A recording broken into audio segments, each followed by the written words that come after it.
Greetings, agents. This is Private Boulders, the mediocre gamer, and this is the Division 2.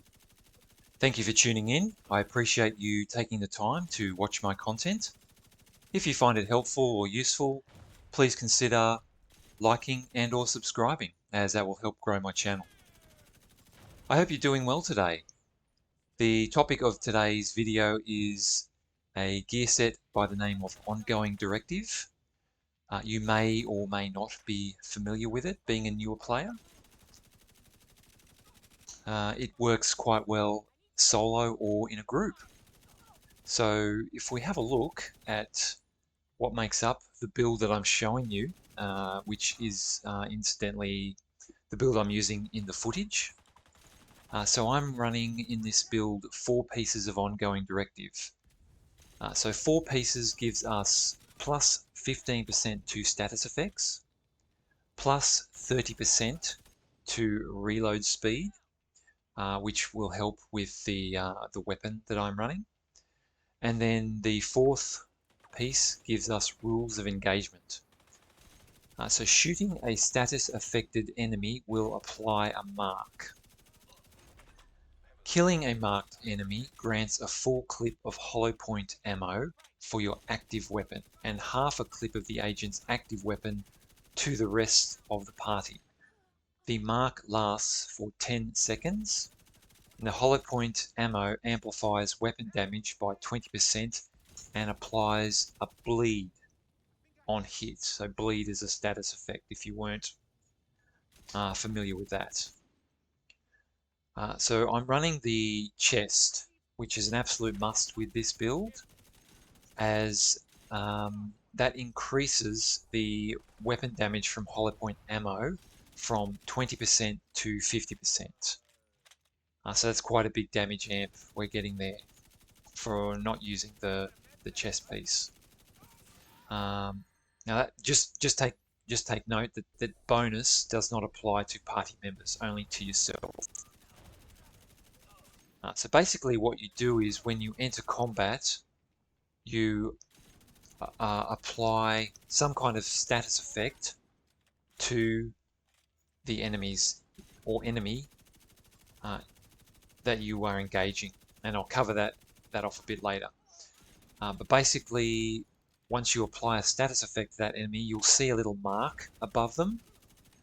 You need to kill that enemy with the mark in less than 10 seconds, which is fairly achievable. And once you've done that, you'll then have a full clip of hollow point ammo. And then once you've got that hollow point ammo, in conjunction with the chest, you'll then be doing 50% extra damage. So that is quite a handy little ability to have with this build. So the other 3 pieces of the ongoing gear set that I'm running are the mask, the holster, and the knees. So 4 pieces. The 5th piece I'm running is the backpack. That is a Golden Gear named backpack called Anarchist's Cookbook. So 1 piece of Golden Gear gives us plus 10% to status effects. The talent on this backpack is Perfectly Wicked. So applying a status effect increases total weapon damage by 18% for 27 seconds. So by using the hollow point ammo, we'll be applying the bleed status effect to our enemies. That will then proc Perfectly Wicked, and we'll be getting that extra 18% weapon damage for 27 seconds. If you don't have this particular backpack, that's okay. Just use a backpack of your choice. You may want to use a Grupo backpack or a Seska backpack, as we need to get as much critical hit chance and critical hit damage on this build as possible. So you might choose to go with Seska for the extra critical hit chance, or Group O for the extra critical hit damage, depending on how your stats are looking. And then once you've decided which backpack to run, you can then just re-roll the talent to the standard wicked, which is, I believe, the same weapon damage of 18%, but I believe the duration is just 20 seconds rather than 27 seconds. On this particular build, as you can see, I am running an armor core for this backpack. And then the sixth and final piece is Contractor's Gloves, a named Petrov Defense Group item. So one piece of Petrov gives us plus 10% LMG damage, which meshes really well with this build, as I'll show you when we get to the weapon. The Contractor's Gloves come with standard damage to armor. I believe it's 8% damage to armor. That can't be re-rolled or recalibrated or anything. If you don't have Contractor's Gloves, that's okay. You can still use Petrov Gloves for that plus 10% LMG damage. The minor attributes you may need to re-roll for critical hit chance or critical hit damage, depending on where your stats are. So they're the 6 pieces that I've chosen to go with. Just a little disclaimer that this is not the most powerful ongoing directive build, or is it the strongest, or it's not a meta build. It is just a build to introduce you to ongoing directive that does not require the use of any exotics. If you do have like Coyote's Mask, then Coyote's Mask will go really well with this build. If you're a solo player, if you have Memento Backpack, that will also go really well with this build. You'll just need to change around which 4 pieces of ongoing directive you're running.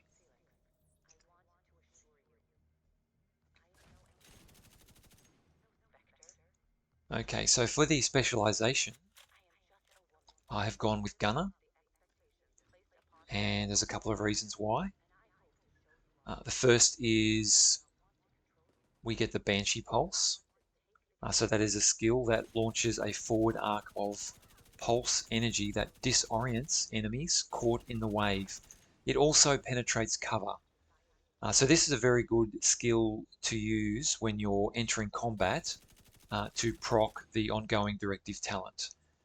So you run up close to an enemy, you get in cover, you launch the Banshee Pulse. It will cause the disorient status effect to that enemy. They will then get the mark above them from the ongoing directive. You then kill that enemy, and then your clip of whatever weapon you're using will then be filled with hollow point ammo. So that's a really great skill to use. We also get, as part of Gunner spec, 10% armor on kill, which is pretty good for this build, as it is a bit squishy, as it's optimally you want to be running full red. You also get a 5% rate of fire increase for each kill for 5 seconds. You also get the every 3rd reload is faster, which is great for the weapon I'm going to be using, because most of the time they have a slow reload. And you also get the large pouch, which is also great for the LMG weapon that I'll show you. If you equip this, you get a plus 50 round clip above the standard. So there's some good reasons to choose Gunner. Don't forget, if you are running Gunner with an LMG for this build, to make sure that you have got the 15% increased LMG damage maxed out for this build. Alright, so on to the weapon. So this is a named LMG by the name of Carnage. It comes with the Perfect Sadist talent, so that amplifies weapon damage by 35% to bleeding enemies. After 3 kills, it applies bleed to the next enemy you hit. So this meshes really well with the hollow point ammo that you get from Ongoing Directive, because that hollow point ammo, as I mentioned, it causes the bleed status effect. So if you're shooting enemies that are bleeding, you'll be getting a 35% damage increase from that. So that meshes really well. The core attributes are LMG damage and damage to targets out of cover. The third attribute is up to you. You may want to go with something like critical hit chance, or rate of fire, or health damage, as LMGs struggle up when they come up against enemies that don't have armor. They only have health.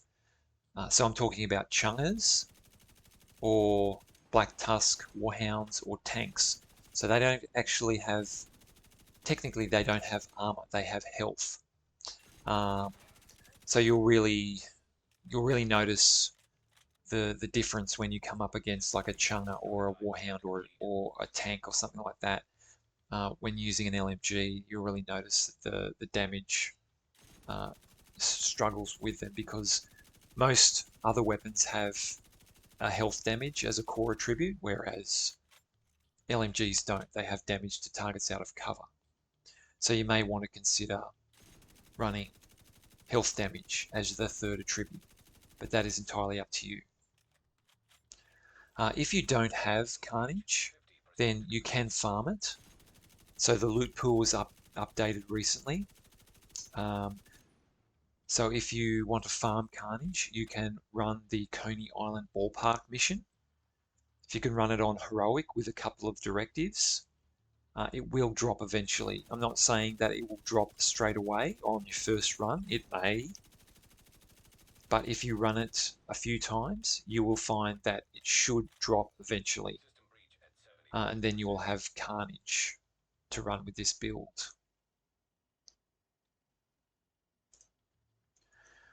Now to begin combat with a skill that has a status effect, you have quite a number of options. You have at least 10 here. All of these skills here proc a status effect. So the Banshee Pulse, Blinder Firefly, Firestarter Chem Launcher, Burn Sticky Bomb, Riot Foam Chem Launcher, Jammer Pulse, Explosive Seeker Mine, Shock Trap, Shrapnel Trap, Stinger Hive. Pick one of those and equip it. And when you enter combat, you use that skill to get the mark on your enemy so that you can kill it. Doesn't matter which one you pick, whatever one you're most comfortable with. In the footage, I'm using Banshee Pulse. The other skill is up to you.